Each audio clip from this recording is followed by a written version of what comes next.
বাবু, আমার না আদর লাগবে। এখন এখন তো অফিসে যাচ্ছি। তাতে কি, অফিসে যাওয়ার সময় কি আদর দেওয়া যায় না নাকি? দেয়া যায়, কিন্তু এখন তো আদর দিতে গেলে অন্য কিছু হয়ে যাবে শোনাবো।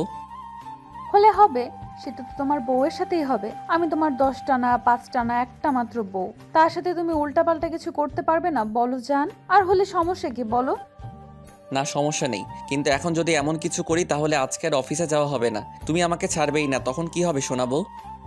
দুই একদিন অফিসে না গেলে কি এমন ক্ষতি হয়? হ্যাঁ, বউয়ের সাথে একটু সময় কাটাতেও তো পারো। সব সময় এরকম কাজ কাজ করে করে আমার থেকে দূরে সরে যাওয়ার চেষ্টা করো কেন বলো তো? কাজটা কি আমার থেকে বেশি গুরুত্বপূর্ণ? হ্যাঁ, 2-1 দিন অফিসে না গেলে কিছু হয় না হয়, কিন্তু প্রায় তুমি এরকম করে আমাকে আটকে দাও। আর তোমাকে কি সময় কম দেই বলো?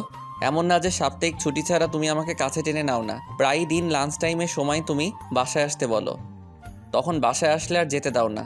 তখন তো তোমার সাথেই থাকি, আর কাজের বাহানা দিয়ে কখনো তোমার থেকে দূরে সরে যাওয়ার চেষ্টা করিনি। তুমি উল্টো আমাকে কাজের মধ্যে রেখেছো। অফিসের বসটা কে ছিল, আমি না তুমি? আমি ছিলাম, তাতে কি হয়েছে? না, তেমন কোনো সমস্যা হয়নি, কিন্তু তোমাকে বলেছিলাম তুমি অফিসের বস থাকো আর আমি যে চাকরি করতেছি সেটাই করি, কিন্তু তুমি সেটা না করে আমাকে এমডির দায়িত্ব দিলে। এখন তো আমার কত দায়িত্ব, ওই জন্য তোমাকে বেশি সময় ব্যস্ত থাকতে হয়। তারপরও তো তোমাকে এত বেশি সময় দেই। আমি অত কিছু জানতে চাই না। আমার মনে হয়েছে বিয়ের পর আমার অফিসে যাওয়াটা ঠিক হবে না। আমার হাজবেন্ড সেখানে ম্যানেজারের দায়িত্ব পালন করবে আর আমি এমডি থাকবো। সবাই কি বলবে? ওই জন্যই আমি নিজেকে অফিস থেকে সরিয়ে নিয়েছি। আমি তোমাকে ভালোবাসার জন্য নিজেকে শুধু অফিস থেকে সরিয়ে নিয়েছি। ভেবেছি বিয়ের পর আমাদের সুন্দর একটা সংসার হবে। আব্বু আম্মু তুমি আর আমি মিলে আমাদের সংসারটা হবে। বিয়ের পর প্রতিদিন সকালে তুমি যখন অফিসে যাবে, আমি অফিসে যাওয়ার সময় তোমাকে টাইটা বেঁধে দিব, তোমার থেকে একটু আদর নেব। তুমি আমাকে বুকের সাথে শক্ত করে জড়িয়ে ধরে বলবে, পাগলি, তোমাকে ভালোবাসি। অফিসে পৌঁছে একটা ফোন করে দিবে, লাঞ্চ টাইমে বলবে তুমি খেয়েছো কিনা। আমি বলবো তুমি খেয়ে আসো, তারপর আমি খাচ্ছি। তুমি খেয়ে এসে আমাকে কল করে দিবে, আমি খেয়ে নিব। অফিসের থেকে ফেরার আগে আমি তোমাকে ফোন করে জানবো তুমি আসতেছো কখন। আমার যদি কখনো কিছু লাগে আমি তোমাকে বলবো, তুমি আমার আবদারটা পূরণ করবে। এর জন্যই আমি নিজেকে বাসার মধ্যে নিয়ে আসছি। অফিসে থাকলে ছোট ছোট চাওয়া পাওয়া আর ভালোবাসাটা তোমার থেকে পেতাম না। তার উপর অনেক বাবা মাই চায় না তাদের ছেলের বউ চাকরি করুক। তাই তোমার আব্বু আম্মুর কথা ভেবেই আমি নিজেকে এইভাবে চাকরি থেকে সরিয়ে আনছি, যেন আব্বু আম্মু আমার বিরুদ্ধে কখনো কোনো অভিযোগ করতে না পারে। আর এখন যদি তুমি বলো এটা আমি তোমার জন্য করিনি, তাহলে আমার আর কিছু বলার নেই। ওই জন্যই তো আমার পাগলিটাকে এত বেশি ভালোবাসি। কচু বাসো, যদি বাসতে তাহলে এখন একটু আদর করতে। তুমি আমাকে আদরই করতে চাও না। যতবার তোমার কাছে আসি, অফিসে যাওয়ার সময় বলি একটু আদর দিয়ে যাও, ততবার তুমি আমাকে দূরে সরিয়ে দাও। তুমি আমাকে কেমন ভালোবাসো সেটা আমার বোঝা হয়ে গেছে। আরে বাবা, তুমি কেন বুঝতে পারো না? এই টাইমে তোমাকে যদি ভালোবাসা দিতে শুরু করি তখন নিজেকে আটকে রাখা সম্ভব না বলো। ওই জন্য এই সময়টাতে তোমাকে কাছে আসতে দেই না, কিন্তু তুমি তো তারপরও বোঝো না। তুমি পাগলের মতো সবসময় আমার কাছে আদর চাইতেই থাকো। চাইবো তো, কারণ আমার স্বামীর কাছে আমি আদর চাই, এতে খারাপের কি আছে? তাছাড়া আমি তো তোমাকে ভালোবাসি বলো। তোমার ভালোবাসাটা পাওয়ার জন্য আমি ব্যাকুল হয়ে থাকি। সারাদিন তোমাকে আমি কাছে পাই না। তাই সকালে যদি তুমি আমাকে একটু আদর না করে যাও, সারাদিন আমার নিজেকে শূন্য মনে হয়। আর কি বললে, আমি পাগলামি করি তাই তো? আমি তোমার ভালোবাসাটা পাওয়ার জন্য যদি আমাকে তোমার কাছে আমাকে পাগল মনে হয়, তাহলে আমি সেটাই। আসলে কি বলতো, ভালোবেসে বিয়ে করেছি, তাই যে জানটাকে এত বেশি ভালোবাসি তাকে একটু দূরে সরাতে পারি না। আরে বাবা, আমি তো সবটাই বলছি, কিন্তু কি করব বলো? কাজের সময় এগুলো করা কি ঠিক বলো? আচ্ছা ঠিক আছে, তুমি কাছে আসো, আমি তোমাকে একটা হাগ করে দিতেছি, কেমন? আর এখন কোনো দুষ্টুমি করতে চাইবে না, বাসায় এসে আদর দিব। আমার কলিজাটাকে কেমন, এখন ভদ্রমের মতো কাছে আসো। না থাক, লাগবে না। তুমি না বলো আমি দুষ্টুমি বেশি করি, আমি ফাজিল, আমার এসব কিচ্ছুর দরকার নেই। তুমি চলে যাও, আমি এমনিতেই ঠিক আছি। আসলে কি বলো তো, আমি না তোমার স্পর্শগুলো না পেয়ে থাকতে পারি না, ওই জন্য তোমার কাছে আসি। তোমার কাছ থেকে ভালোবাসা চাই। আমার কি এটুকু অন্যায় হয়ে গেছে বলো ভালোবাসাটা চাওয়া? তাহলে আমি কেন চাইবো না? যেখানে আমরা ভালোবেসে বিয়ে করেছি, কেউ রাজি ছিল না, সেখানে তোমার ভালোবাসাটা চাওয়া কি আমার অন্যায় বলো? না জান, অন্যায় নয়, কিন্তু আমি তো তোমাকে বোঝাতে পারি না যে অফিসে যাওয়ার সময় যদি হঠাৎ করে এমন কিছু হয় তাহলে তো আর অফিসে যাওয়া হবে না। আর সেটা কি খুব ভালো হবে বলো? ওই জন্যই বললাম তো, আমাকে আদর দিতে হবে না। আমার কোনো আদর চাই না। তুমি যাও, আর শোনো, অফিসে পৌঁছে ফোন দিও। রাগ করে থেকে আবার আমাকে ফোন না করে একা একাই কাজ করতে শুরু করো না। মায়া কথাগুলো বলে সেখান থেকে চলে যেতে গেলেই তখনই মাইন একটা হাত ধরলো। সাথে সাথে মায়া নিজেকে ছাড়িয়ে নেওয়ার চেষ্টা করলেই তখনই মাইনকে কাছে টেনে আনলো। তারপর যখনই ওর ঠোঁটের দিকে তাকালো, খেয়াল করলো আজকে মায়ার ঠোঁটছোড়া বেশ গোলাপি লাগছে, যার জন্য ও নিজেকে আটকে রাখতে পারলো না। মাইন ওর ঠোঁটের স্বাদ নিতে গেলে মায়া ওকে আটকে দিল। তারপর মায়া ওকে ছাড়িয়ে নিয়ে সেখান থেকে চলে গেল। মাইন অবাক হয়ে গেল আর বুঝতে পারলো পাগলিটা খেপেছে, তাই ভাবলো তোমার রাগ অভিমান ভাঙানোর এখন সময় নেই সোনা বউ। আজকে অনেকগুলো মিটিং আছে, যার জন্য আর তোমাকে সারাদিনও সময় দিতে পারবো না। তুমি থাকো, আমি রাতে বাসায় আসি, তারপর তোমাকে দেখাবো মজা।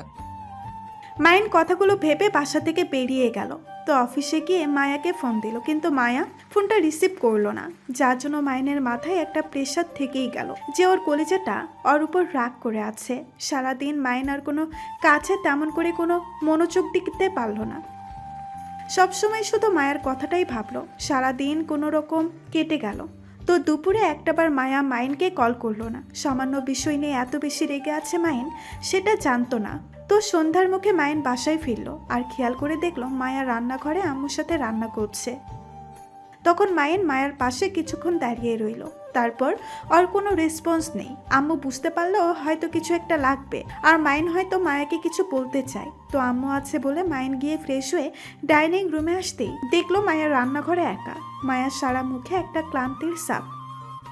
তখন মাইন গিয়ে মায়ার পেছনে গিয়ে দাঁড়ালো, কিন্তু মায়া ওকে খেয়াল করেনি। মায়ার সারা মুখে ঘামে ভেজে তারপর ওর নাকের উপরে বিন্দু বিন্দু ঘাম জমে আছে, আর শাড়িটা কোমরে গুজে রেখেছে, যেটা দেখেই মাইন আর নিজেকে সামলাতে পারলো না। পেছন থেকে ওকে জড়িয়ে ধরে ওর চুলে নাক ডুবিয়ে দিল।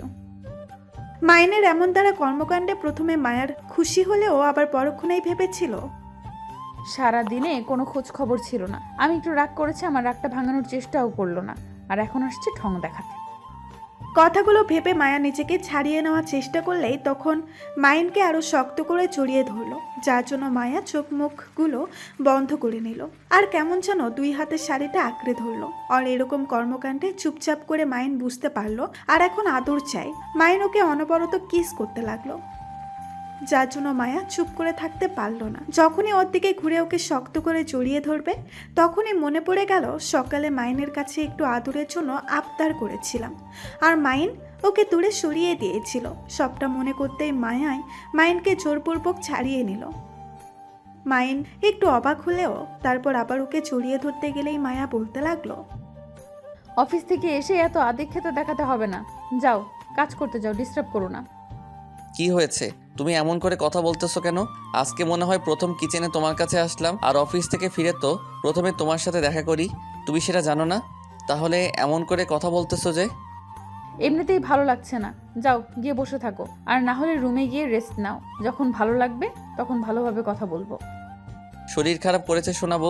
কি হয়েছে দেখে আমাকে বলো, আমি সবটা ম্যানেজ করে দিচ্ছি। এত নাটক দেখিও না তো, অনেক দেখিয়েছো। আমার তোমাকে হাড়ে হাড়ে চেনা আছে, তুমি কেমন আমার সেটা খুব ভালো করে জানা আছে। এখন নাটক না করে এখান থেকে যাও, আমাকে কাজ করতে দাও। তুমি তখনকার বিষয়টা নিয়ে আমার উপর রেগে আছো তাই না? আচ্ছা ঠিক আছে। একদম ছুবে না আমাকে, ছাড়ো। একদম কাছে আসার চেষ্টা করবে না। তোমাকে বলছি না যে তুমি একদম আমার কাছে আসবে না, তারপরও এরকম লুচুগিরি করতে শুরু করে দিয়েছো। মায়ার এরকম কথাতে মাইন অবাক হয়ে ওর দিকে তাকিয়ে রইল। মায়া আর কিছু না বলে কাজ করার চেষ্টা করলো। মাইন ওকে আর জোর করলো না। রুমে এসে বিছানায় আতশোয়া হয়ে ভাবতে লাগলো কি এমন করলো যার জন্য মায়া রাগ করে আছে। তো রান্না হয়ে গেলে মায়া মাইনকে ডাকতে আসলো না, যার জন্য খুব মাইনের খারাপ লাগলো। ও না খেয়ে বিছানায় শুয়ে পড়লো। তারপর যখন আব্বু আম্মু মায়াকে বললো মাইনকে ডাকতে, তখন এসে ডাকলো। তখন মাইন বলে দেয়, না আমি খেয়ে আসছি, আবার কোনো খিদে নেই, তোমরা গিয়ে খেয়ে নাও। খাবার বেড়েছি, আসো খেয়ে নাও। নাটক করো না তো, এত নাটক কিন্তু এখন আর দেখতে ভালো লাগে না। দেখতে ভালো লাগে না তো কি করতে চাও? চলে যেতে চাও তো যাও, এটাই বাকি রেখেছো কেন? তুমি এইভাবে কথা বলতেছো কেন? আর তুমি এমন একটা কথা আমাকে বলতে পারলে মাইন, আমি তোমার মুখ থেকে এমন কথা শুনবো সেটা ভাবতেও পারিনি। আর তোমার থেকে যে এরকম বাজে ব্যবহার দেখবো সেটা আমার কল্পনার বাইরে ছিল। তোমাকে এত ভালোবাসি আর তুমি কিনা আমাকে ইগনোর করতেছো? এত বেশি রাগ আমার উপর? আচ্ছা ঠিক আছে, দেখাও, আজকে থেকে আমিও তোমার উপর রাগ দেখাবো। মায়া বুঝতে পারলো মাইন তখনকার বিষয়টা নিয়ে একটু মন খারাপ করে আছে, তাই ওর একটা হাত ধরলো। আর কিছু বলতে চাপে তার আগেই মায়ান ওর হাতটা ছাড়িয়ে নিয়ে তারপর রুম থেকে বেরিয়ে ছাদের দিকে গেল। মায়া আর সেখানে দাঁড়ালো না, ও মাইনের পেছন পেছন ছাদে চলে আসলো। মাইন দাঁড়িয়ে আছে, তখন মায়া ওর পেছনে গিয়ে দাঁড়ালো। মাইন ওর থেকে দূরে সরে যেতে গেল। মায়া ওকে পেছন থেকে জড়িয়ে ধরলো আর বলতে লাগলো, বাবু, তুমি রাগ করে আছো আমার উপর? তাকাও একটিবার আমার দিকে। আমি ভুল করেছি, তার জন্য তুমি আমার উপর রাগ করে থেকো না সোনা। দেখি একটাবার তাকাও না আমার দিকে। না, আমি কারোর উপর রাগ করে নেই। আমার রাগ অভিমান বলতে কিছু নেই। আমার মধ্যে যে কোনো অনুভূতি আছে আমি সেটাই ভুলে গেছি। আরে বাবা, তখনকার জন্য তো সরি। আর এই জন্য তুমি এত বেশি রাগ করে থাকবে? আসলে তখন মাথা ঠিক ছিল না, ওই জন্যই বলেছিলাম। আর তাছাড়া অফিসে যাওয়ার সময় আমাকে একটু আদর দিয়ে গেলেই তো হতো, সেটা না করে তুমি এত কথা পেঁচালে, ওই জন্যই খারাপ লেগেছিল। আমার কি তোমার ভালোবাসাটা সারাদিন পেতে ইচ্ছে করে না বলো? ভালোবেসে আমরা বিয়ে করেছি, তাহলে তোমার আদর আমার বেশি পেতে ইচ্ছে করবে, তাই না বলো? তোমার কি পেতে ইচ্ছা করে আর না করে সেটা আমি জানতে চাই না। এখন যাও এখান থেকে, আমাকে একা থাকতে দাও। আমি এসব বিষয়ে কোনো কথা বাড়াতে চাই না। মাইন কথা না বলে সেখানে দাঁড়িয়ে রইল। তারপর একটা সময় মায়া ওকে অনেক রিকোয়েস্ট করে খাবার টেবিলে নিয়ে গেল। খাওয়া দাওয়া করে রুমে আসলো। তারপর বিছানার এক পাশে শুয়ে পড়তেই অন্য পাশে শুয়ে মাইনের বুকে মাথা রাখলো। আর এরকম কর্মকাণ্ডে মাইন যখনই ওকে ছাড়িয়ে নিতে যাবে তখন মায়া ওকে শক্ত করে জড়িয়ে ধরলো আর বলতে লাগলো, বাবু, রাগ করে থেকো না প্লিজ আমার উপর। একটু কথা বলো আমার সাথে। যেখানে রাগ আমি দেখালাম, উল্টো সেই রাগ তুমি আমার উপর দেখাচ্ছ। তুমি কি আমাকে একটুও বোঝার চেষ্টা করবে না? সবসময় এরকম প্রেশারের মধ্যেই রেখে যাবে? আমার কি তোমাকে নিয়ে টেনশন হয় না বলো? আমার কি খারাপ লাগেনি? মায়া কথাটা বলে শেষ করতে পারল না। মায়ের ওর মন খারাপ বুঝতে পেরে ওকে আলতো করে জড়িয়ে ধরতেই মায়া ফুপিয়ে কান্না করে উঠল। মায়ার এরকম কর্মকাণ্ডে মায়েন ওকে বুকের সাথে মাথাটা চেপে ধরে বলতে লাগলো, আরে বাবা, কান্নাকাটি করতেছো কেন? কান্না থামাও। আমি বলেছি নাকি আমি তোমার উপর রাগ করে আসি? দেখি চোখের পানিগুলো মুছে দেই। তুমি আমার উপর রাগ করে আছো সেটা তোমার কথাতেই বোঝা যাচ্ছে। সামান্য একটা বিষয় নিয়ে তুমি এত বেশি রাগ করে থাকবে? ঠিক আছে, এখন থেকে আমি তোমার কাছে আর কিচ্ছুর জন্য আবদার করব না। আমি তোমার কাছে কিছু চাইলেই তো তোমার সমস্যা হবে। আচ্ছা ঠিক আছে, আর চাইবো না। চাইবে না কেন? অবশ্যই চাইবে। তুমি না আমার 10টা না 5টা না একটা মাত্র বউ? তুমি না চাইলে কে চাইবে সোনা বউ?